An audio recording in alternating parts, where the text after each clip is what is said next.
সালাতুন ইয়া রাসূলুল্লাহ আলাইকুম, সালামুন ইয়া হাবিবাল্লাহ আলাইকুম, সালাতুন ইয়া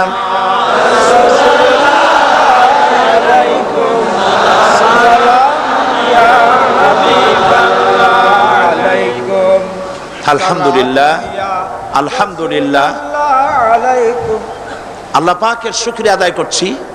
আল্লাহ পাক আমাদেরকে কোরআন শোনার তৌফিক দান করেছেন, আলহামদুলিল্লাহ।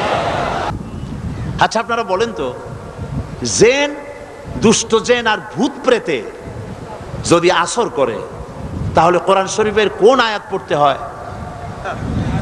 জি, ওলামারা বলেন না, আয়াতুল কুরসি। কোনটা পড়তে হয় বলেন, কোনটা? চট্টগ্রাম তাফসীর মাহফিল উপলক্ষেও কিছুটা ভূত প্রেতের আসর হয়েছে। এই ভূত প্রেতের আসর থেকে রক্ষা করার জন্য সকলে আমার সাথে পড়েন যথারীতি।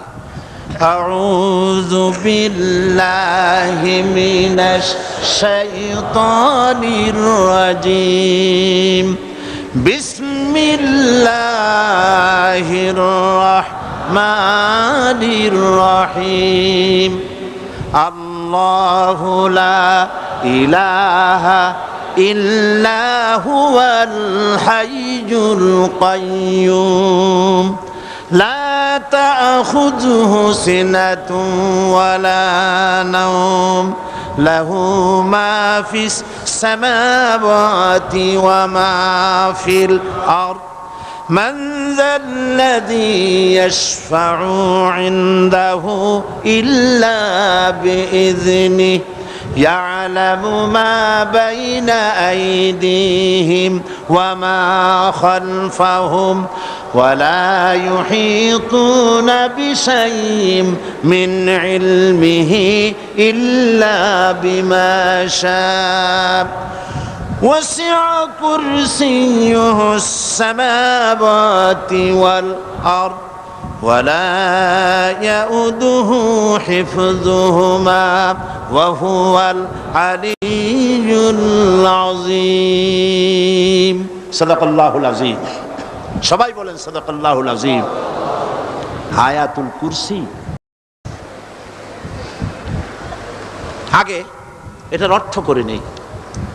আল্লাহু লা ইলাহা ইল্লা হুয়াল হাইয়ুল কাইয়্যুম, আল্লাহ হচ্ছেন তিনি যিনি ছাড়া কোনো ইলাহ নাই, যিনি সার্বভৌমত্বের একমাত্র মালিক। লা তাখুযুহু সিনাতুন ওয়ালা নাওম, যাকে ঘুম এবং তন্দ্রা স্পর্শ করে না। লাহু মা ফিস সামাওয়াতি ওয়া মা ফিল আরদ, আকাশ ও জমিনে যা কিছু আছে সবই তার।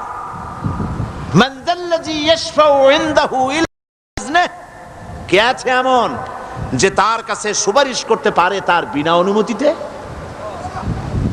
মা বাইনা আইদিহিম ইয়ালামু মা বাইনা আইদিহিম ওয়া মা খালফাহুম, তিনি সবার অগ্র পশ্চাৎ এর সব কিছুর খবর রাখেন। ওয়ালা ইউহিতুনা বিশাইইম মিন ইলমিহি ইল্লা বিমা শাআ, তার জ্ঞাত বিষয়ের কিছুই মানুষ নিজেদের আয়ত্তে আনতে পারে না। অবশ্য আল্লাহ যদি কাউকে কিছু দিতে চান, ওয়াসিআ কুরসিয়্যুহু সামাওয়াতি ওয়াল আরদ, তার একচ্ছত্র ক্ষমতা এবং কর্তৃত্ব আকাশ এবং জমিনকে পরিব্যাপ্ত করে রেখেছে। ওয়ালা ইয়াউদুহু হিফযুহুমা ওয়া হুয়াল আলিয়্যুল আযীম, আর আকাশ এবং পৃথিবীর রক্ষণাবেক্ষণ করতে গিয়ে আল্লাহ পাক মোটেই ক্লান্তি বোধ করেন না। আর তিনি হচ্ছেন এক মহান শ্রেষ্ঠতম সত্তা। বলি সাদাকাল্লাহুল আযীম।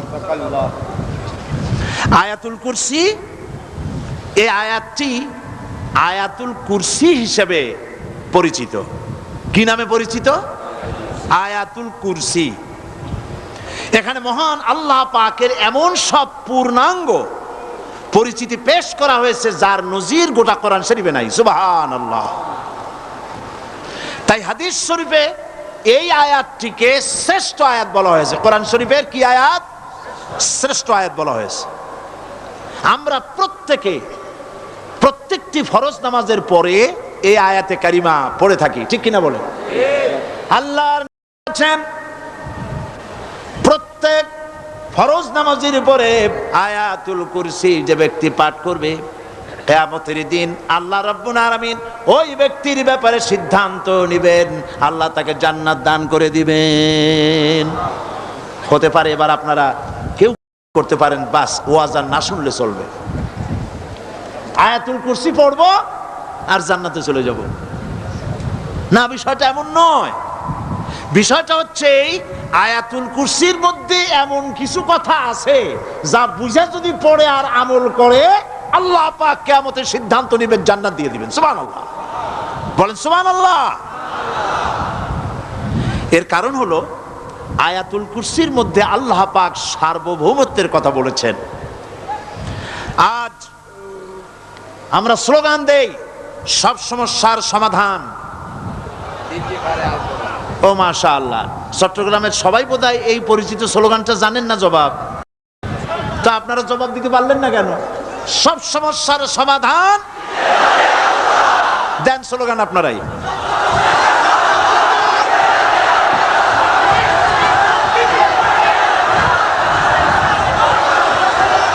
এটা শুধু স্লোগান নয়, সব সমস্যার সমাধান দিতে পারে আল কোরআন। এটা শুধু স্লোগান নয়, এটাই বাস্তবতা, এটাই বাস্তব সত্য।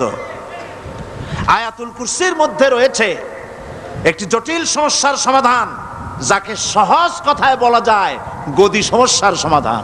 কুরসি মানে হলো গদি। আজকাল গদি নিয়ে কি হচ্ছে টের পাচ্ছে না ভাই? এই গদি নিয়ে টানাটানি হচ্ছে পৃথিবীর সর্বত্র। সার্বভৌমত্বের মালিক কে হবে? এইটা তো আপনারা বলতেছেন, কিন্তু যারা কোরআন জানে না তারা বলে সার্বভৌমত্বের মালিক জনগণ। দেখেন না, ওরা বলে সকল ক্ষমতার উৎস জনগণ। কারা বলে? নেতা নেত্রীরা বলেন সকল ক্ষমতার উৎস। কর না কেন? উৎস জনগণ। এই কথাটা হলো আসলে ভোটারদেরকে পাম্পট্টি দেওয়া, আপনাদেরকে ফুলাইয়া ডানলপ টায়ার বানায়। আপনারা খুব খুশি হবেন সমস্ত ক্ষমতার উৎস তাহলে আমরা।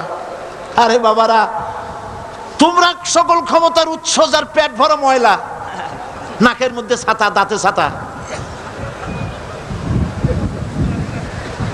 তুমি হবা সকল ক্ষমতার উৎস। আহার, ক্ষমতার ঠেলায় একটা সাপ দেখলে ভয়তে সিট হয়ে পড়ো, সাইকেলের টায়ার বাস্ট হইলে হার্ট ফেল করে। সকল ক্ষমতার উৎস, সকল ক্ষমতার উৎস জনগণ। এই কথা বলা কবিরা গুনাহ, এই কথা বিশ্বাস করা হারাম, এই কথা বিশ্বাস করা শিরক। কারণ সকল ক্ষমতার উৎস জনগণ এ কথা যদি বলা হয় তাহলে কোরআনে কারীমের সাথে কন্ট্রাডিকশন হয়, সাংঘর্ষিক। আল্লাহ পাক কি বলেছেন? আল্লাহ পাক বলেছেন আন্নাল কুওয়াতা লিল্লাহি জামিআ। বলেন আন্নাল কুওয়াতা লিল্লাহি জামিআ। আমার আল্লাহ রাব্বুল আলামিন বলেন, জেনে রাখো নিঃসন্দেহে সকল ক্ষমতার উৎস কেবলমাত্র আল্লাহ রাব্বুল আলামিন। সকল ক্ষমতার উৎস কে? জোরে বলেন আল্লাহ, আল্লাহ, আল্লাহ। তিনি একমাত্র সকল ক্ষমতার উৎস। কোরআন আয়াতুল কুরসি আল্লাহ কোরআনে নাজিল করে সার্বভৌমত্বের মালিক কে হবে সমস্যার সমাধান করে দিলেন। রাসূল করিম সাল্লাল্লাহু আলাইহি সাল্লাম মানুষের সার্বভৌমত্ব খতম করে মদিনায় আল্লাহর সার্বভৌমত্ব কায়েম করে তিনি একটি রাষ্ট্র কায়েম করলেন। মদিনার রাষ্ট্রের সার্বভৌমত্বের মালিক কে ছিলেন? আল্লাহ। জোরে বলেন কে ছিলেন? আল্লাহ। মানুষ তখন দেখতে পেল খোদাই সার্বভৌমত্বের ভিত্তিতে যে রাষ্ট্র গঠন হয় সেই রাষ্ট্র মানবতার জন্য কত কল্যাণকর হয়। সুবহানাল্লাহ বিহামদি। আয়াতুল কুরসিতে বলা হলো যে সার্বভৌমত্বের মালিক এই ক্ষমতাটাকে আরবিতে বলা হয় উলুহিয়াত। এই ক্ষমতাকে সার্বভৌমত্বের ক্ষমতাটাকে আরবিতে কি বলা হয়? উলুহিয়াত। আর যার হাতে এই ক্ষমতাটা থাকে তাহলে বলে ইলাহ, তাকে কি বলা হয়? আল্লাহ রাব্বুল আলামিন আয়াতুল কুরসির শুরুতে এই কথাটাই বলে দিলেন, আল্লাহু লা ইলাহা ইল্লা হুয়াল হাইয়ুল কাইয়্যুম। আল্লাহ হচ্ছেন তিনি যিনি ছাড়া কোনো ইলাহা নাই। তার মানে হলো সার্বভৌমত্বের একচ্ছত্র মালিকানা কার হাতে? চিৎকার দিয়ে বলুন, আল্লাহ রাব্বুল আলামিনের হাতে। সার্বভৌমত্বের এই ক্ষমতা হস্তান্তরযোগ্য নয়। আর সার্বভৌমত্বের মালিক যিনি হবেন তার শুরু থাকবে না, শেষও থাকবে না। এই কোয়ালিটি কার মধ্যে আছে? আল্লাহ পাকের মধ্যে। আল্লাহ পাক বললেন তিনি হচ্ছেন আল হাই আল কাইয়্যুম। তিনি হাইয়্যু, তিনি কাইয়্যুম। তিনি শাশ্বত, তিনি জাগ্রত, তিনি চিরস্থায়ী, যার শুরুও নাই, যার শেষও নাই। সুবহানাল্লাহ বিহামদি। এই সার্বভৌমত্বের মালিকানা নিয়ে যারা বসে আছে, যে কোনো মুহূর্তে তার হাত থেকে ক্ষমতা ছিনতাই হয়ে যেতে পারে, পারে কিনা?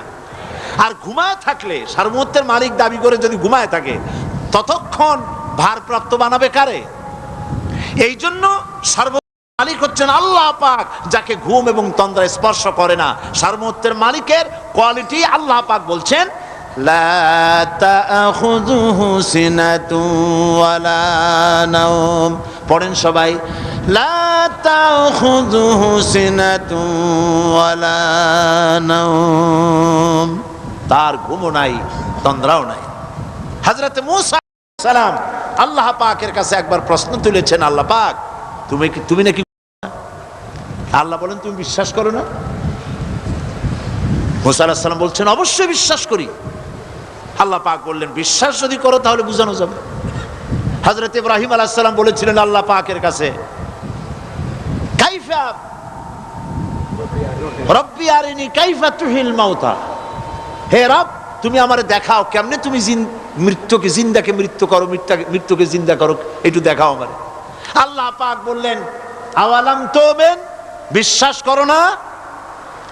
ইব্রাহিম আলাইহিস সালাম সঙ্গে সঙ্গে বললেন বালা।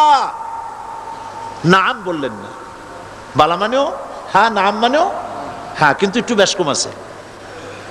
তিনি নাম না বলে বালা বললেন। নামের অর্থ হলো হ্যাঁ, আর না বালার অর্থ হচ্ছে কেন নয়, অবশ্যই বিশ্বাস করি। ওয়ালাকিন লিয়াতমাইন্না কালবি। তবে আল্লাহ তুমি যদি চোখে দেখাও একটু, তাহলে এগুলি একটুখানি লিয়াতমাইন্না কালবি, আমার অন্তরাত্মা প্রশান্তি লাভ করবে যদি চোখে দেখতে পারি। আল্লাহ বলেন তাহলে তোমারে দেখাবো। আল্লাহ দেখাইলেন। মূসা আলাইহিস সালাম যখন বললেন যে আল্লাহ পাক আর মৃত্যুকে জিন্দা করো কেমনে? তুমি ঘুমায় থাকো, না ঘুমায় পারো কেমনে? তোমার নাকি ঘুম নাই, তন্দ্রা নাই। আল্লাহ পাক বলেন বিশ্বাস করো না? বলে আমি বিশ্বাস করি। তো ঠিক আছে তাহলে তোমার দেখাই। বললেন এক গ্লাস পানি নিয়ে আসো। এক গ্লাস পানি নিয়ে এসে দাঁড়িয়ে থাকো। আল্লাহ পাক মূসা আলাইহিস সালামকে বললেন এক গ্লাস পানি নিয়ে দাঁড়াও। আর ঘুমকে আল্লাহ পাক বললেন মূসারে ধরো। মূসা আলাইহিস সালাম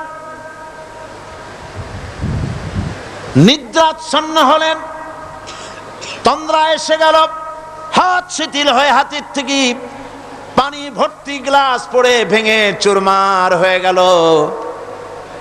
মূসা আলাইহিস সালাম ভয় পেয়ে গেলেন। আল্লাহ রাব্বুল আলামিন বলেন ভয় পাওয়ার কোনো কারণ নাই, তোমার প্রশ্নের জবাব আমি এভাবেই দিলাম। এক গ্লাস পানি নিয়ে কয়েক মিনিট দাঁড়াইতে পারো নাই, ঘুমের সঙ্গে সঙ্গেই গ্লাস পড়ে ভেঙে গেল। তামাম আকাশ আর জমিন, গোটা সৃষ্টি জগৎ তোমার আল্লাহ পাকের হাতের মুঠার মধ্যে রয়েছে। আল্লাহ যদি ঘুমায় যায় সব শেষ হয়ে যাবে। তামাম সৃষ্টি জগতের ট্রাফিক কন্ট্রোল আল্লাহ কর্তৃক হয়। আর মানুষের যা হয় আল্লাহ পাক তার থেকে সম্পূর্ণ মুক্ত। আল্লাহ পাকের ঘুম নাই, তন্দ্রাও নাই, লা তাখুযুহু সিনাতু ওয়ালা নাওম, ঘুমও নাই, তন্দ্রাও নাই। আল্লাহ পাক সমস্ত রকমের মানবীয় কোয়ালিটি থেকে, গুণ থেকে মুক্ত, মুবাররা, পবিত্র। আল্লাহ রাব্বুল আলামিন সার্বভৌমত্বের একচ্ছত্র মালিক হচ্ছেন আল্লাহ পাক, তিনি ছাড়া কোনো ইলাহ নাই। তিনি পরিষ্কার করে বলছেন, আল্লাহু লা ইলাহা ইল্লা হুয়াল হাইয়ুল কাইয়্যুম। সবাই পড়েন, আল্লাহু লা ইলাহা ইল্লা হুয়াল হাইয়ুল কাইয়্যুম। আল্লাহ হচ্ছেন সার্বভৌমত্বের মালিক, তিনি ছাড়া কোনো ইলাহ নাই। এমন একটি আয়াত তাফসীরের জন্য আল্লাহ এনে দিয়েছেন, যেই আয়াতটি বুঝলে পরে দুনিয়াও শান্তি, আখিরাতেও শান্তি। গদি সমস্যার সমাধান হবে, সব সমস্যার সমাধান হবে।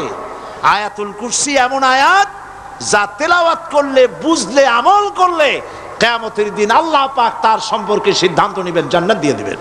সুবহানাল্লাহ ওয়া বিহামদিহি। আউযু বিল্লাহি মিনাশ শাইতানির রাজীম। বিসমিল্লাহির রাহমানির রাহিম। প্রত্যেক অক্ষরে অক্ষরে 10-10 করে নেকি এখন আমাদের নামায় আমলে লেখা হচ্ছে। সুবহানাল্লাহ। গলা ছেড়ে দিয়ে সবাই পড়েন আমার সাথে, আল্লাহু লা ইলাহা ইল্লা হুয়াল হাইয়ুল কাইয়্যুম, লা তাখুযুহু সিনাতুন ওয়ালা নাওম, লাহু মা ফিস সামাওয়াতি ওয়া মা ফিল আরদ, মান যাল্লাযী ইয়াশফা'ু 'ইনদাহু ইল্লা বিইذনিহি, ইয়া'লামু মা বাইনা আইদিহিম ওয়া মা খালফাহুম, ولا يحيطون بشيء من علمه إلا بما شاء، وسع كرسيه السماوات والأرض، ولا يؤوده حفظهما وهو العلي العظيم। صدق الله العظيم। আয়াতুল কুরসি হচ্ছে কোরআন শরীফের সর্বশ্রেষ্ঠ আয়াত। সুবহানাল্লাহ। রাসূল বলেছেন আয়াতুল কুরসি হচ্ছে কোরআনে কারীমের সর্বশ্রেষ্ঠ আয়াত, এবং আল্লাহ পাকের তাওহীদের ব্যাপারে, সার্বভৌমত্বের ব্যাপারে এত বিস্তারিত অল্পের মধ্যে আর অন্য কোন আয়াতের মধ্যে ভাবে আসে নাই। এই জন্য আয়াতুল কুরসির এত মর্যাদা। কালকে আরো একটি হাদিস শোনাইছিলাম, বোধহয় নিশ্চয়ই আপনাদের মনে আছে, প্রত্যেক ফরজ নামাজের পরে আয়াতুল কুরসি যে একবার পড়বে, তেলাওয়াত করবে, কিয়ামতের দিন আল্লাহ পাক তার সম্পর্কে সিদ্ধান্ত নেবেন, তাকে জান্নাত দিয়ে দিবেন। সুবহানাল্লাহ কইতে ইচ্ছে করলো না? আলহামদুলিল্লাহ বলবেন না? তার অর্থ হলো, এই আয়াতুল কুরসি যদি মানুষ পড়ে আর বোঝে, আর ওই অনুযায়ী যদি আকীদা তৈরি হয়, জীবন তৈরি হয়, তার জীবন জান্নাতের জন্য তৈরি হয়ে যায়। গতকাল আল্লাহ পাকের সার্বভৌমত্বের কথা আমরা আলোচনা করেছিলাম। আলোচনা করব আল্লাহ পাকের পরিচয়। আল্লাহ পাক তিনি কে? আমরা বলি আল্লাহ। আমরা কি বলি? বলেন সবাই, কি বলি? আমি অনেকবার আপনাদেরকে এই কথাটা বলেছি, বোধহয় নিশ্চয়ই মনে আছে। আল্লাহ, এই উচ্চারণটা আমাদের অনেকের হয় না, কেউ বলে না আল্লাহ। আল্লাহ পাকের উচ্চারণটা হচ্ছে, আল্লাহ পাকের নাম উচ্চারণ হচ্ছে আল্লাহ। মুখটা একটু গোল হয়ে যাবে, বলেন আল্লাহ আল্লাহ আল্লাহ। পৃথিবীতে বিভিন্ন জাতি তার স্রষ্টাকে, তারা যাকে স্রষ্টা মনে করে বিভিন্ন নামে ডাকে। কেউ বলে ভগবান, কেউ বলে ঈশ্বর, কেউ বলে পরমেশ্বর, কেউ বলে বিধাতা, কেউ বলে গড। বিভিন্ন নামে লোকেরা এভাবে ডাকে। তো ভগবান বললে তার প্রতিশব্দে স্ত্রীলিঙ্গে কি আসে? বলেন ভগবতী। ঈশ্বর বললে স্ত্রীলিঙ্গে কি আসে? ঈশ্বরী। বিধাতা বললে তার স্ত্রীলিঙ্গে কি আসে? বিধাত্রী। গড এটার স্ত্রীলিঙ্গে আসলে কি হবে? তো প্রত্যেকটি তারা যে ভাষায় আল্লাহকে ডাকে, প্রত্যেকটি ভাষায় স্ত্রীলিঙ্গে একটি প্রতিশব্দ আসে। আল্লাহ এর স্ত্রীলিঙ্গে, এর প্রতিশব্দে আরেকটি শব্দ কি গোটা বিশ্ব খুঁজে পাওয়া যাবে? জোরে বলেন যাবে? যাবে না। এবং অন্যান্য নামগুলি সন্ধি বিচ্ছেদ করলে অর্থই হবে না।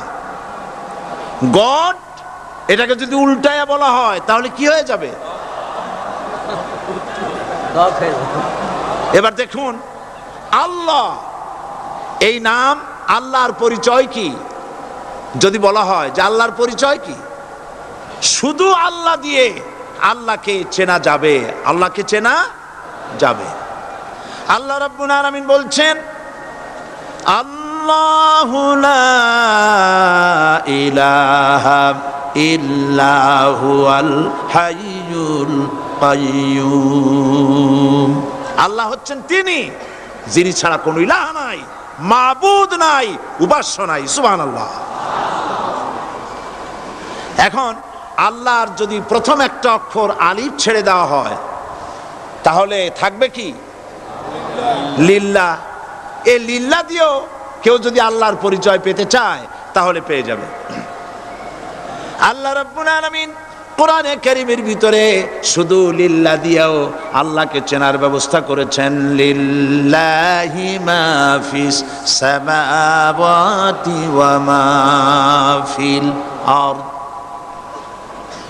আকাশ এবং জমিনের সার্বভৌমত্বের একচ্ছত্র মালিকানা কার? আল্লাহ পাকের। এখন লিল্লাহ থেকে একটা লাম ছেড়ে দেন, কি থাকবে? লাহু। এই লাহু দিয়েও আল্লাহর পরিচয় পাওয়া যাবে, যাবে না?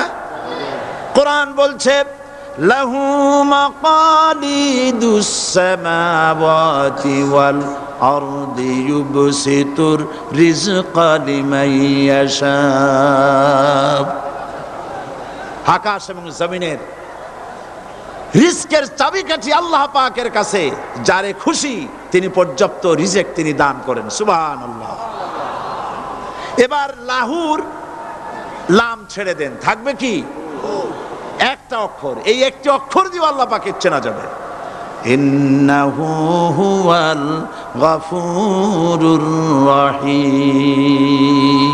তিনি হচ্ছেন মহা ক্ষমাশীল, দয়াবান। আল্লাহর পরিচয় আল্লাহকে দিয়েই জানা যায়। আল্লাহর পরিচয় হচ্ছে তিনি এই আকাশ সৃষ্টি করেছেন, এই জমিন সৃষ্টি করেছেন, মানব গোষ্ঠীকে সৃষ্টি করেছেন। আকাশের স্রষ্টাকে, জমিনের স্রষ্টাকে, মানুষের স্রষ্টাকে আল্লাহ পাক। দেখুন, আল্লাহ পাক আকাশের স্রষ্টা, জমিনের স্রষ্টা, মানুষের স্রষ্টা।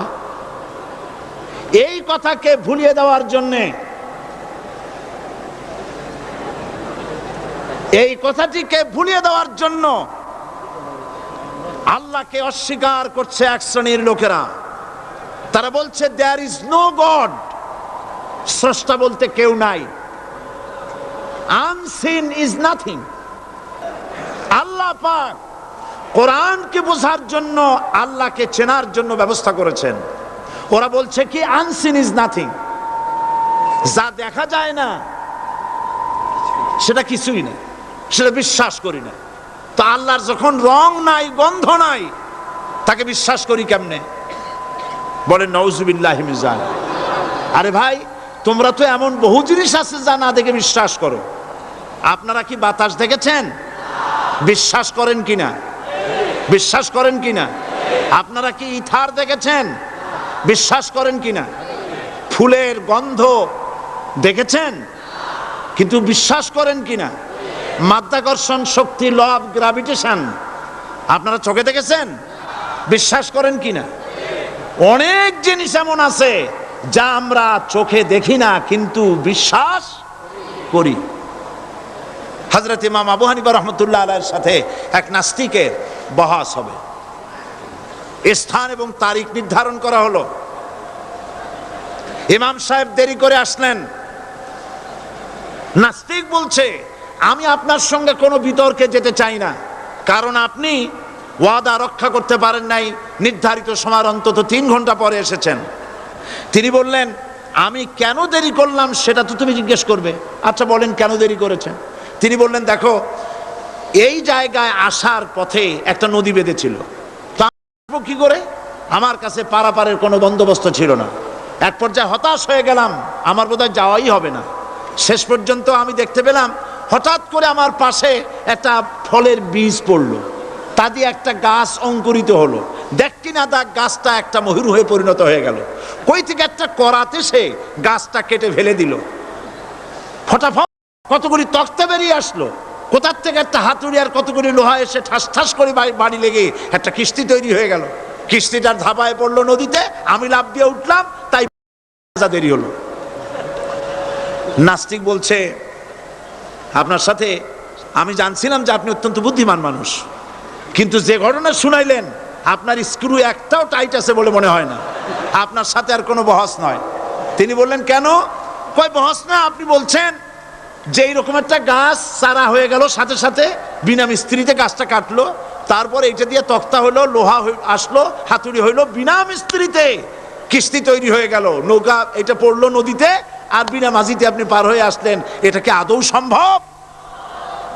ইমাম আবু হানিফা রাহমাতুল্লাহ আলাইহি বলছেন, তোমার সাথে আমি কোনো কিতাব দিয়ে ঝগড়া করব না, কোনো কিতাব দিয়ে আমি তোমার সাথে বহস করব না। এই একটি দৃষ্টান্ত তোমার জন্য যথেষ্ট। একটা মিস্ত্রি ছাড়া যদি একটা কিস্তি তৈরি না হতে পারে, একটা গাছ কেটে তক্তা যদি না হতে পারে, এই বিশাল আকাশ, এই বিশাল জমিন, আর তোমার মতো এরকম একটা সুন্দর মানুষ বিনা মিস্ত্রিতে, বিনা স্রষ্টায় তৈরি হলো কেমনে? এক কথায় নাস্তিক বলছে, আমার জীবনের ভুল ধরা পড়ল। নাস্তিক বলছে, জীবনের ভুল ধরা পড়েছে, আমি মুসলমান হয়ে গেলাম। লা ইলাহা ইল্লাল্লাহু মুহাম্মাদুর রাসূলুল্লাহ। জোরে পড়েন, লা ইলাহা লা ইলাহা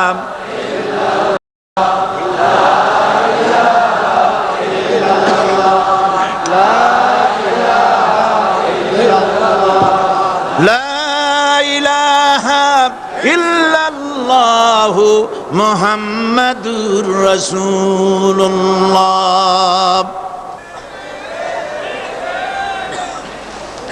আল্লাহ পাক বলছেন, আমি আদম, আমি দাউদ এবং সুলাইমানকে জ্ঞান দান করেছি, ইব্রাহিমকে জ্ঞান দান করেছি। কোরআন শরীফের বহু জায়গায় শুধু জ্ঞানের কথাই বলা হয়েছে। সুবহানাল্লাহ। সুতরাং বুদ্ধিজীবী, এই বুদ্ধিজীবীরা তারা আসল জ্ঞানটা নাই। আসল জ্ঞান কোনটা? বলেন কোনটা?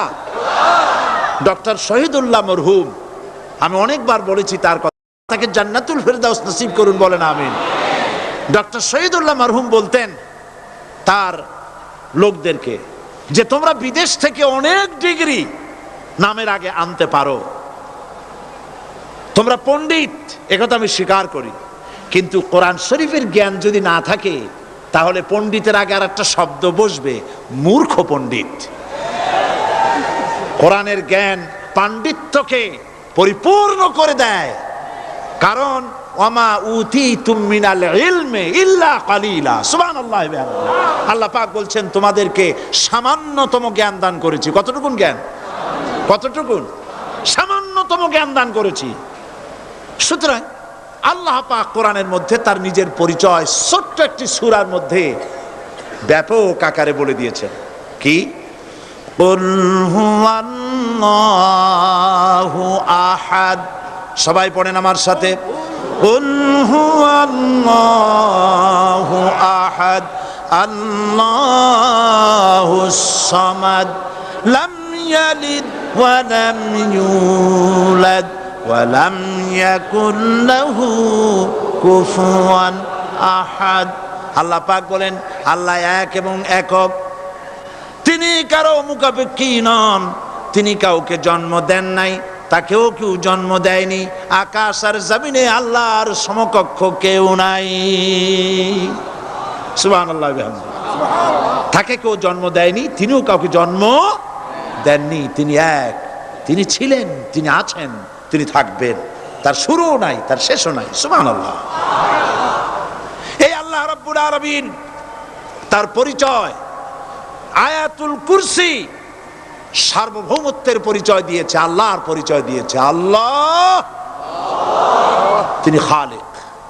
মানব সৃষ্টির এবং পৃথিবীর সৃষ্টির ইতিহাস ঘাটলে মানুষের যদি কিসমত ভালো থাকে তাহলে আল্লাহর সান্নিধ্য, আল্লাহর অস্তিত্ব সম্পর্কে জ্ঞান তাকে আল্লাহ পাক দান করে দেন। সুবহানাল্লাহ। পৃথিবীর সৃষ্টির ব্যাপারে বুদ্ধিজীবীরা কি বলছেন দেখুন। পৃথিবীর সৃষ্টির ব্যাপারে বিজ্ঞানীরা বলছেন যে এই পৃথিবী এরকম ছিল না। তো কি রকম ছিল? এইটা সূর্যের পাশ থেকে একটা উজ্জ্বল শক্তিশালী জ্যোতিষ্ক দারুণ ফোর্স নিয়ে যাচ্ছিল।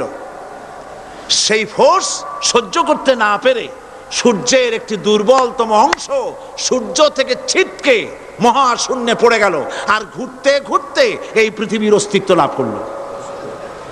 বিজ্ঞানের এই কথা যদি বিশ্বাস করতে হয় তাহলে আমাকে বলতে হয় এখন তো মানুষেরা আর পৃথিবীতে ধরছে না, ঠিক কিনা? কথা বলছেন না কেন? মানুষ পৃথিবীতে এখন ধরতেছে। বিভিন্ন দেশ খালি বলতেছে মানুষ কমাও, সন্তান কমাও, বিভিন্ন পদ্ধতি গ্রহণ করো, আর মানুষ বাড়ায়ও না। আল্লাহ পাক বলছেন আল্লাহু লা ইলাহা ইল্লা হুয়াল হাইয়ুল কাইয়্যুম। আল্লাহ হচ্ছেন তিনি যিনি ছাড়া কোনো ইলাহ নাই। লা ইলাহা ইল্লাহু, তিনি ছাড়া কোনো ইলাহ নাই, সার্বভৌমত্বের মালিক কেউ নাই। এই যে লা ইলাহা, কোনো ইলাহ নাই, আমরা কালেমার মধ্যে এই কথাটা বলি। আমাদের কালেমায়ে তাইয়্যিবা আমরা কি উচ্চারণ করি? লা ইলাহা ইল্লাল্লাহু মুহাম্মাদুর রাসূলুল্লাহ। জোরে পড়েন লা ইলাহা ইল্লাল্লাহ, লা ইলাহা ইল্লাল্লাহু মুহাম্মাদুর রাসূলুল্লাহ। লা ইলাহা, কোনো ইলাহ নাই। এই দাওয়াত দিয়েছেন দুনিয়ার সমস্ত পয়গম্বর। এটা কি শুধু রাসূলুল্লাহর দাওয়াত ছিল? সমস্ত নবীদের স্লোগান ছিল একটা। সমস্ত নবীদের স্লোগান ছিল কয়টা? সবাই বলুন, কি সেই স্লোগান? লা ইলাহা ইল্লাল্লাহ। কোরআন শরীফের ভিতরে ইলাহ শব্দ 147 বার এসেছে। লা ইলাহার অর্থ যদি এই হয় কোনো উপাস্য নাই আল্লাহ ছাড়া, কোনো মাবুদ নাই আল্লাহ ছাড়া, মুহাম্মদ সাল্লাল্লাহু আলাইহি ওয়াসাল্লাম আল্লাহর প্রেরিত রাসূল, তাহলে তো এত ঝঞ্ঝাট হওয়ার কথা ছিল না। আপনারা বলেন, নবীরা যখনই এই দাওয়াত দিয়েছেন লা ইলাহা ইল্লাল্লাহ, তখন সংঘর্ষ হয়েছে কিনা? হয়েছে কিনা? বাধা আসছে কিনা? তাহলে এই কথাটা কি যার কারণে এরকমের বাধা আসে? লা ইলাহা ইল্লাল্লাহ, এর চাইতে বিপ্লবাত্মক এর চাইতে রিভলিউশন সৃষ্টিকারী কথা আল্লাহর আকাশের নিচে জমিনের উপরে আর একটাও হতে পারে না। লা ইলাহা ইল্লাল্লাহ। ইলাহ শব্দের অর্থ শুধু উপাস্য আর মাবুদ নয়, ইলাহ শব্দের অর্থ হচ্ছে আইনদাতা, ইলাহ শব্দের অর্থ হচ্ছে শাসনকর্তা, ইলাহ শব্দের অর্থ হচ্ছে বিধানদাতা। তো লা ইলাহা যখন একটি লোক ঘোষণা করে, তার অর্থ দাঁড়ায় কোনো আইনদাতা নাই, বিধানদাতা নাই, শাসনকর্তা নাই, কারো আইন মানি না, বিধান মানি না, শাসন মানি না, আল্লাহ ছাড়া। কে ছাড়া? আল্লাহ ছাড়া। এই কালেমার দাওয়াত যখন পয়গম্বরেরা দিয়েছেন, তখন 3 শ্রেণীর লোকেরা বাধা দিয়েছে। বলেন কয় শ্রেণী? সবাই বলেন। 3 শ্রেণীর লোকেরা বাধা দিয়েছে, লক্ষ্য করুন। 1 নম্বরে বাধা দিয়েছে রাষ্ট্রশক্তি। 1 নম্বরে বাধা দিল কারা? 2 নম্বরে বাধা দিয়েছে ধনাঢ্য ব্যক্তিবর্গ। 3 নম্বরে বাধা দিয়েছে যারা কায়েমি স্বার্থবাদী ধর্মীয় শক্তি। এই 3টি শ্রেণী সমস্ত নবীদেরকে বাধা দিয়েছে। সেই বাধা অতীতে যারা দিত এখন আর দেয় না, নাকি? এখনো দেয়? দেখুন, এই কালেমার দাওয়াত হযরতে মূসা আলাইহিস সালামকে যেদিন আল্লাহ পাক প্রথম ওহী দিলেন, এই দাওয়াত শুধু রাসূল দেন নাই, আল্লাহ পাক বলছেন প্রত্যেক নবী তার জাতিকে এই দাওয়াত দিয়েছেন। কি?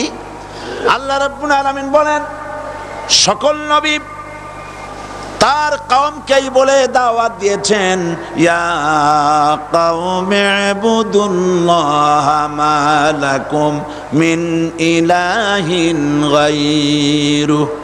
হে সম্প্রদায়, আল্লাহ ছাড়া কোনো ইলাহ নাই, তার ইবাদত করো, তারই দাসত্ব করো, তার গোলামি করো। আল্লাহ পাক মূসা আলাইহিস সালামকে যখন নবুয়াত দিলেন, প্রথম যে ওহী এলো, প্রথম ওহীটাই ছিল ইন্নানি আনাল্লাহ লা ইলাহা ইল্লা আনা ফা'বুদনি ওয়া আকিমিস সালাতা লিযিকরি। নিশ্চয়ই আমি আল্লাহ, আমি ছাড়া কোনো ইলাহ নাই, আইনদাতা নাই, বিধানদাতা নাই, সুতরাং আমার দাসত্ব করো এবং আমার শরণার্থে নামাজকে প্রতিষ্ঠা করো। মূসা আলাইহিস সালামকে আল্লাহ পাক ওহী দিয়ে তাকে পাঠালেন। কোথায় পাঠালেন? আল্লাহ পাক বলেন, ইযহাব ইলা ফিরআউনা ইন্নাহু তাগা। গোটা কওম নাফরমান, আল্লাহর আইন কেউ মানছে না। গোটা কওমের কাছে না পাঠাইয়া আল্লাহ পাক সর্বপ্রথম মূসা আলাইহিস সালামকে দাওয়াত নিয়ে কার কাছে পাঠালেন? ফেরাউনের কাছে। কারণ ফেরাউন হচ্ছে রাষ্ট্রশাসক। ফেরাউন কি? রাষ্ট্রশাসক। হযরতে মূসা আলাইহিস সালাম ফেরাউনের কাছে গেলেন আর দাওয়াত দিলেন, ফেরাউন পড়ে নাও, লা ইলাহা ইল্লাল্লাহ। একটি কথা আপনাদের মনে রাখতে হবে, দুনিয়ার কোন ফেরাউন, কোন নমরুদ, কোন সাদ্দাত, কোন হামান কেউ বলে নাই যে আমি আল্লাহ, আমি রাজ্জাক, আমি খালেক, আমি পৃথিবী সৃষ্টি করেছি। কথা কেউ বলেছে? কেউ বলে নাই। কি বলেছে তারা? ফেরাউন বলেছে, মা আলিমতু লাকুম মিন ইলাহিন গায়রি, আমি তো জানি না আমি ছাড়া আরো কোনো ইলাহ আছে, এ কথা আমার জানা নাই, সুতরাং আমি হচ্ছি ইলাহ আর তুমি বলছো লা ইলাহা।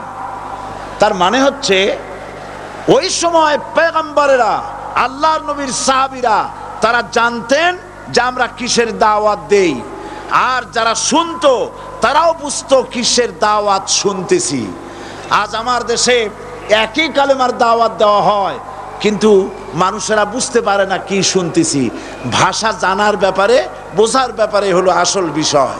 এটা বুঝাতে গিয়ে আমি মাঝে মধ্যে একটা দৃষ্টান্ত দেই এভাবে। একজনের একটা রেশনের দোকান ছিল, সেই দোকানে তার একটা ময়না পাখি ছিল, আর ময়না পাখিকে কথা শেখানো যায় সেটা তো আপনারা জানেন। জি, ময়নাকে শিখায়েছে যে লাইন করুন, এক এক করে আসুন। ময়না এই কথা শিখেছে।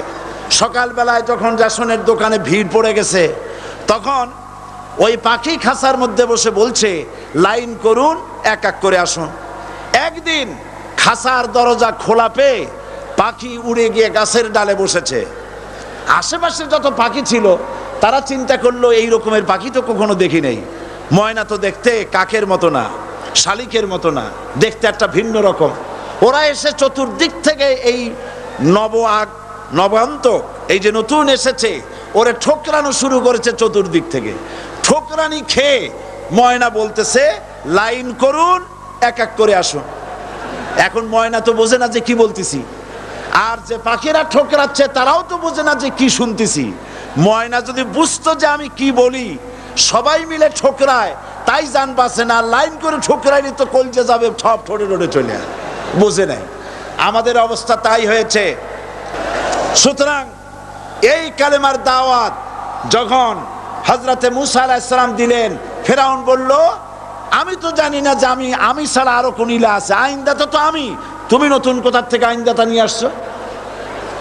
ফেরাউন বলছে দেখো, আমারে বাদ দিয়া যদি অন্য কাউকে ইলা বলে তুমি মানো আর সেই শিক্ষা যদি যে জাতিকে দাও, তাহলে আমি তোমাকে ধরে লাআজআলান্নাকা মিনাল মাসজুনিন, আমি তোমাকে কারারুদ্ধ করব, আমি তোমাকে জেলখানায় ঢুকিয়ে দেব। রাষ্ট্রশক্তি প্রথম বাধা দিল কারা? বলেন সবাই। সেই বাধা কি ওখানে শেষ হয়েছে না এখনো আছে? আছে কিনা জোরে বলেন। আমি তোমাকে জেলখানায় ঢুকাবো। হযরতে মুসা আলাইহিস সালাম বলেন ফেরাউন রে, জেলের ভয় আমি করি না, আমাকে জেলের ভয় দেখায়া লাভ নাই। আমি আল্লাহ পাকের পয়গম্বর হযরতে মুসা আলাইহিস সালাম। ফেরাউনের দলবল আছে, লোক লস্কর আছে, তার অস্ত্রের অভাব নাই। আল্লাহ রাব্বুল আলামিন মুসা আলাইহিস সালামের কাছে একটা অস্ত্র দিয়া দিলেন। দিছিলেন কিনা? দিছিলেন কিনা? আল্লাহ পাক হযরত মুসা কি বলেছেন, ওয়া মা তিলকা বিয়ামিনিকা ইয়া মুসা, মুসা রে তোমার হাতে ওটা কি? মুসা আলাইহিস সালাম বললেন এটা লাঠি। আল্লাহ পাক বললেন ফেলে দাও লাঠি। লাঠি ফালায় দিলেন, কি হয়ে গেল? হিয়া হাইয়াতুন তাসআ, লাঠি হয়ে গেল। এখন লাঠি পড়ে সাপ হয়ে গেল। সাপ দেখে নবী হোক, ওলি হোক, সাহাবী হোক আর আলেম হোক, সাপ দেখলে ভয় করে না মানুষের? মুসা আলাইহিস সালাম ভয় পাইছে। আল্লাহ রাব্বুল আলামিন হযরত মুসাকে শোনায় দিলেন, খুযহা ওয়া লা তাখাফ সানুঈদুহা সিরাতাহাল উলা, খোঁজ ধরো, লা তাখাফ ভয় পেও না। আল্লাহ বলছেন ধরো, ভয় পেও না। ধরার সঙ্গে সঙ্গে স্বাভাবিক অবস্থায় ফিরে আসবে, আবার লাঠি হয়ে যাবে। এখন আল্লাহ বলছেন ধরো। মুসা আলাইহিস সালাম কি ভয় পাওয়া উচিত হবে? আর উচিত হবে? মুসা আলাইহিস সালাম কি ভয় পাইছিলেন? কারণ হচ্ছে এই দুশমনের শক্তিটা খুব বড়ই দেখা যায়, মনে হয় যেন অনেক বড়, কি জানি কি। আল্লাহ পাক বলছেন ইন্না কাইদাশ শায়তানে কানা দাঈফা, শয়তানের চক্রান্ত যতই তুমি মনে করো অনেক ষড়যন্ত্রের জাল বিস্তার হয়ে আছে, আল্লাহ কয় কিছুই না, দাঈফা অত্যন্ত দুর্বল। আল্লাহ পাক বললেন ধরো। মুসা আলাইহিস সালাম সাপ ধরলেন, সঙ্গে সঙ্গে লাঠি হয়ে গেল। ফেরাউন বরদাস্ত করলো না, রাষ্ট্রশক্তির পক্ষ থেকে আক্রমণ শুরু হলো। অপরাধ কি? মুসা আলাইহিস সালামের অপরাধ কি? কি অপরাধ? মাশাআল্লাহ, বুঝতে পেরেছেন। অপরাধ হচ্ছে তিনি বলেছেন লা ইলাহা, জোরে বলেন লা ইলাহা ইল্লাল্লাহ। এই কালেমাকে আজ আমরা ভিক্ষার বুলি বানাইছি। এটা হলো সার্বভৌমত্বের বুলি, এটা হচ্ছে আল্লাহ পাকের সার্বভৌমত্বের কথা। আজ আমরা মানুষের কাছে আমরা শুনি, মানুষেরা ভিক্ষা চায়, লা ইলাহা ইল্লাল্লাহ, এক মুঠ চাউল দেন, লা ইলাহা ইল্লাল্লাহ 10 খান পাই দেন। এই হচ্ছে কালেমার জিকির। আবার কেউ কেউ জিকির করতেছে লা ইলাহা আস্তে, ইল্লাল্লাহ জোরে, এমন জোরে কলব সাফ করে, কলব তাতে থাকলেও পারে গেলেও পারে। এই কালেমার জার এর আঘাত পয়গম্বররা মেরেছেন। হযরতে মূসা আলাইহিস সালাম যখন বলেছেন লা ইলাহা ইল্লাল্লাহ, এই ধাক্কা ফেরাউন বরদাস্ত করতে পারে নাই। দরিয়ায় নীলের ভিতরে আল্লাহ পাক ডুবাইয়ে শেষ করে দিয়েছেন, দেন নাই? হযরতে মূসা আলাইহিস সালাম তার উম্মতেরা দরিয়ার পাশে বসে দ্বীনি কথাবার্তা বলতেছেন। এমন সময় ফেরাউন, তার শত্রু হচ্ছে মূসা আলাইহিস সালাম। শত্রু কেন? মূসা কি ফেরাউনের পাকা ধানে মই দিয়েছে নাকি? বলেন আপনারা। তার হালের গরু পিটায় মারছে নাকি? অপরাধ হলো তিনি আল্লাহর জমিনে আল্লাহর আইন প্রতিষ্ঠার কথা বলেছেন। এই শুধুমাত্র এই অপরাধে ফেরাউন তার দলবল নিয়ে 3 দিক থেকে আক্রমণ করেছে। মূসা আলাইহিস সালামের উম্মতেরা ভয় পেয়ে গেছেন। তারা বলছেন ইন্না লামুদরাকুন, আমরা পাকড়াও হয়ে গেছি। 3 দিকে সাড়াশি আক্রমণ, 3 দিকে শত্রু, একদিকে দরিয়া, পালাবার রাস্তা আছে? হযরত মূসা আলাইহিস সালাম ভয় পেয়ে গেলেন, সারেন্ডার করলেন না। হযরত মূসা আলাইহিস সালাম বললেন কাল্লা, কখনো নয়, ভয় পাওয়ার কোনো কারণ নাই। রব্বি সায়াহদিন, অবশ্যই আমার রব আমার জন্য রাস্তা করে দিবেন। ভয় পাইও না, আমার রব রাস্তা করে দিবেন। আল্লাহ রাব্বুল আলামিন হযরত মূসা আলাইহিস সালামকে অর্ডার করলেন, হাতের লাঠি দিয়া দরিয়ার উপরে আঘাত করো। হযরত মূসা আলাইহিস সালাম দরিয়ার উপর আঘাত করলেন। রাস্তা ছিল দরকার একটার, এক বাড়িতে আল্লাহর হুকুমে লাঠি দিয়ে একটি আঘাত করার সঙ্গে সঙ্গে হযরত মূসার তার সঙ্গী সাথী দরিয়া পার হওয়ার জন্য দরিয়ার মধ্য দিয়ে আল্লাহ 12টা রাস্তা পয়দা করে দিলেন। সে আল্লাহ আছে না নাই? এত আসতে বলেন কেন? ভয় পাওয়ার কারণ আছে? রাষ্ট্র শক্তি বাধা দিয়েছে সমস্ত নবীদেরকে। কেন? নবীদের চরিত্র খারাপ? জোরে বলেন, নবীদের চরিত্র খারাপ? নবীদের চাইতে মাসুম বেগুনাহ উন্নত চরিত্রের মানুষ আল্লাহর আকাশের নিচে জমিনের উপরে আর হয় নাই। তোমরা যে সব নেতাদের পিছনে দৌড়াও, অমুকের সৈনিক, নেতা নেতা করে মরো, এইসব নেতা যাদের পিছনে দৌড়াও, এই নেতাগুলি, আমি জিজ্ঞেস করি আপনাদেরকে, এই নেতাগুলি জীবনে একবারও জেনা করে নাই? এ ব্যাপারে অনুসারীরা আপনারা কি নিশ্চিত? মিথ্যা কথা জীবনেও কয় নাই, প্রতারণা করে নাই, ঠাট্টা করে নাই, বিদ্রুপ করে নাই, মদ খায় নাই, মানুষ হত্যা করে নাই। কিসের নেতা? নেতা হচ্ছেন সেই ব্যক্তি যিনি বলেছেন, ও আমার স্ত্রীরা, ও আমার সাহাবীরা, রাতের আধারে আমার মধ্যে যা আচরণ দেখতে পাও, দিনের আলোতে আমার মধ্যে যা দেখতে পাও, সবগুলি খুলে খুলে মানুষের কাছে বলে দাও। তার নাম বিশ্বনবী মুহাম্মদ রাসূলুল্লাহ সাল্লাল্লাহু আলাইহি ওয়াসাল্লাম।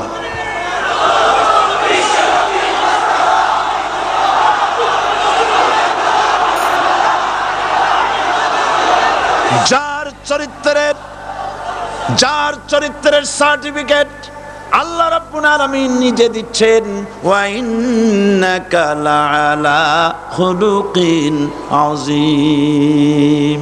নবী হে, উন্নত চরিত্রের উপরে আপনি প্রতিষ্ঠিত। সুবহানাল্লাহ। কে সার্টিফিকেট দিচ্ছেন? আযীম, আযীম। আরবিতে চওড়াকে বলা হয় আরিদ, গভীরতাকে বলা হয় আমিক।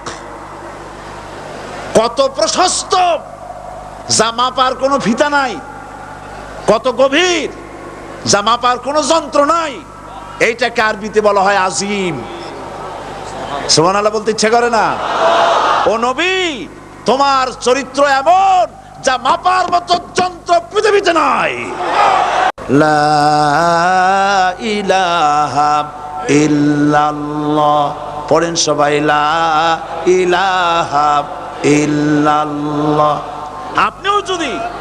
আপনিও যদি নবীদের মতো সাহাবীদের মতো বুঝা এই কলেমার দাওয়াত দেন, বাধা আসবেই।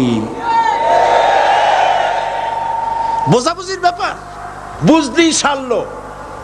কত মাহফিল হয় বাংলাদেশে, হয় না? কোনো বাধা নাই, ঠিক কিনা? কত পূজা হয়, পার্বণ হয়, গান হয়, থিয়েটার হয়, গুণাগার বিবির গান হয়, কত কিছু হয়। কোনো বাধা আছে? তাফসীরের মাহফিলে বাধা। কারণ ওরা বুঝতে পেরেছে এ তাফসীরের মাহফিলে গাজীর গীত হয় না, এ তাফসীরের মাহফিলে আল্লাহর সার্বভৌমত্ব কায়েমের আন্দোলন চলে।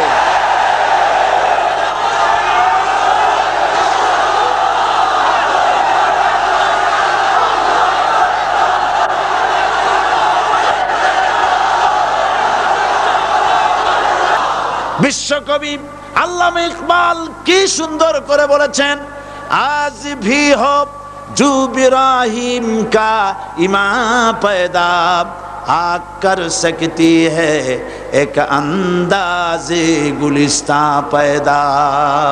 ইব্রাহিমের ঈমান যদি আজও কোথাও হয় বিদ্যমান, করতে পারেন অগ্নিকুণ্ডে খুবসুরত এক গুলিস্তান। এখনো যদি ইব্রাহিমের সন্তানদেরকে আগুনের মধ্যে ফেলে দেওয়া হয়, আর ইব্রাহিম ঈমান যদি থাকে, আগুনকে ফুলের বাগান বানাবার ক্ষমতা আল্লাহর আছে। চিরকাল আল্লাহ পাক এই কালেমাকে দিয়েছেন আল্লাহর সার্বভৌমত্বকে প্রতিষ্ঠা করার জন্য। আয়াতুল কুরসি শুধু পড়ে বুকে ভিউ দেওয়ার জন্য নয়। পড়েন আমার সাথে, আল্লাহু লা ইলাহা ইল্লাহু আল হাইয়ুল কাইয়্যুম। দুনিয়ার সমস্ত পয়গম্বর অত্যাচারিত হলেন, শুধু তাই নয়, বিশ্ব নবী আখেরি জামানার পয়গম্বর নবী মুহাম্মদ রাসূলুল্লাহ সাল্লাল্লাহু আলাইহি ওয়াসাল্লাম জাতির কাছে আসলেন। তিনি এসে বললেন, ইয়া আইয়ুহান নাস কুলু লা ইলাহা ইল্লাল্লাহ। প্রথম দাওয়াত শুনছেন কথা? রাসূলুল্লাহ বলছেন, ও জাতি, আমার রাসূল তো মক্কার রাসূল না শুধু, মদিনার রাসূল না শুধু, আরবি ভাষা ভাষীদের রাসূল না শুধু, আমার নবী কি নবী? চিল্লায় বলেন।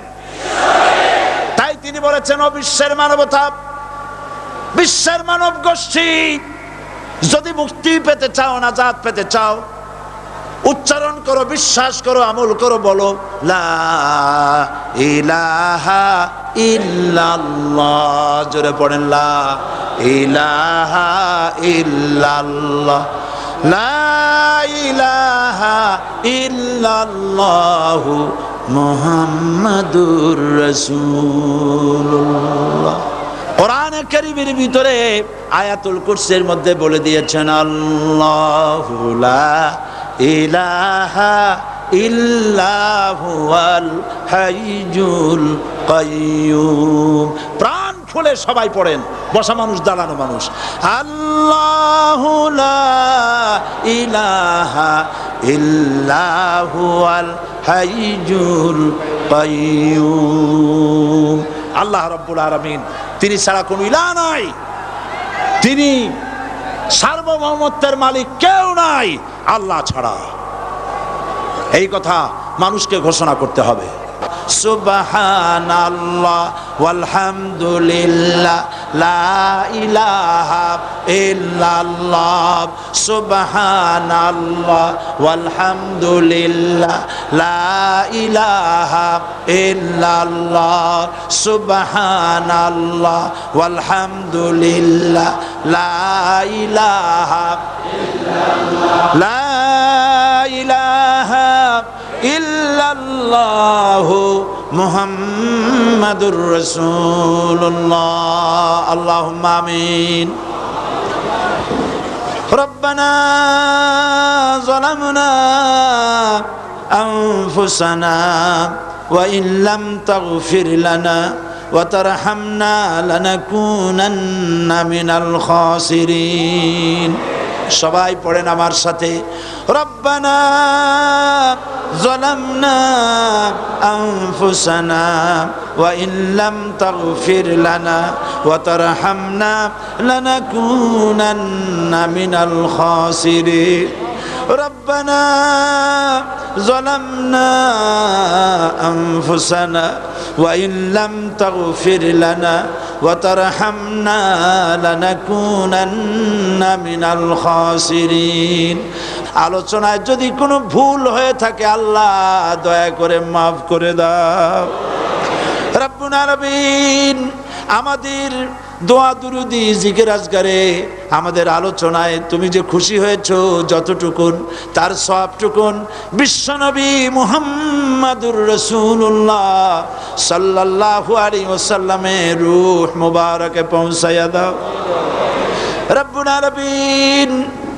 तमाम अंबियाए किराम उलमाए मुतकद्दिमीन उलमाए मुताखिरीन सलफे सालिहीन যারা দুনিয়া থেকে মুমিন মুমিনাত বিদায় হয়ে গেল আল্লাহ কবরগুলিকে জান্নাতের টুকরায় পরিণত করে দাও রব্বুল আলামিন এই লক্ষ লক্ষ মুসলমান নরনারী ভিক্ষুকের মতো তোমার দরবারে হাত তুলেছি আল্লাহ গো আমাদের মধ্য থেকে আমাদের মা বাপ যাদের দুনিয়া থেকে বিদায় হয়ে গেছে আল্লাহ আমাদের মা বাপের কবরে সওয়াব পৌঁছায়া দাও রব্বুল আলামিন আত্মীয় স্বজন যদি বিদেশে থাকে 2 মাস 6 মাস পর চিঠি দিয়া খোঁজ খবর পাওয়া যায় প্রত্যেক দিন টেলিফোন করে খবর পাওয়া যায় কিন্তু আমাদের মা বাপ যাদের মারা গেল বছরের পর বছর যুগের পর যুগ বিদায় হয়ে গেল কোন হালতে আছে জানি না আল্লাহ আমাদের মা বাপের কবরগুলি জান্নাতের টুকরায় পরিণত করে দাও রব্বুল আলামিন আমাদের আব্বা কত মহব্বত করতেন কত কষ্ট করেছেন আল্লাহ তাআলা আমাদেরকে লেখাপড়া শেখাবার জন্য কত কষ্ট করেছেন মানুষ বানাবার জন্য কত কষ্ট করেছেন আমাদের জন্য ঘর বাড়ি বানায়া জায়গা জমি কিনে রেখে সবগুলি থুয়ে খালি হাতে চলে গেছে বাবা আল্লাহ আমাদের আব্বার রুহের পরে সওয়াব পৌঁছায়া দাও রব্বুল আলামিন এখন তো আর বাড়ি গেলে নাম ধরে কেউ ডাকে না আয় আল্লাহ আমাদের আব্বা যত গুনাহ করেছি জানা অজানা সমস্ত গুনাহগুলি আল্লাহ তুমি সাইয়াতগুলি হাসানাত দিয়া বদলাইয়া দাও রব্বুল আলামিন আমাদের জনম দুঃখিনী মা আয় আল্লাহ মা যা যে হারাইছে সেই বোঝে কি নিয়ামত তার চলে গেছে আল্লাহ আমাদের মা যার বিদায় হয়ে গেছে মায়ের কবরটাকে জান্নাতের টুকরায় পরিণত করে দাও রব্বুল আলামিন মায়ের পেটের ভিতরে বসে 10টা মাস ধরে মায়ের কষ্ট দিছি তিনি ডেলিভারিতে কষ্ট করেছেন 2-2.5 বছর বুকের দুধ খেয়ে কষ্ট দিয়েছি পেশাব পায়খানা করে মায়ের কাপড় চোপড় নষ্ট করে দিয়েছি মা বিরক্ত হন নাই থাপ্পড় মারেন নাই আছাড় দিয়া ফালায় দেন নাই আল্লাহ মা যাদের মারা গেল মাবুদ মায়ের কবরটাকে জান্নাতের টুকরা বানায়া দাও রব্বির হামহুমা কামা রব্বায়ানি সগীরা আমার ভাইয়েরা আমার মা বোনেরা করুণ ভাবে আল্লাহরে বলেন রব্বির হামহুমা কামা রব্বায়ানি সগীরা রব্বির হামহুমা কামা রব্বায়ানি সগীরা রব্বানা তাকাব্বাল মিন্না ইন্নাকা আনতাস সামিউল আলিম ওয়া তুব আলাইনা ইন্নাকা আনতাত তাওয়াবুর রহিম সুবহান রাব্বিকা রাব্বিল ইজ্জাতি আম্মা ইয়াসিফুন ওয়া সালামুন আলাল মুরসালিন ওয়ালহামদুলিল্লাহি রাব্বিল আলামিন ওয়াজআল আখিরা কালিমাতিনা ইনদাল মাউত লা ইলাহা ইল্লাল্লাহু মুহাম্মাদুর রাসূলুল্লাহ। আসসালামু আলাইকুম ওয়া রাহমাতুল্লাহ।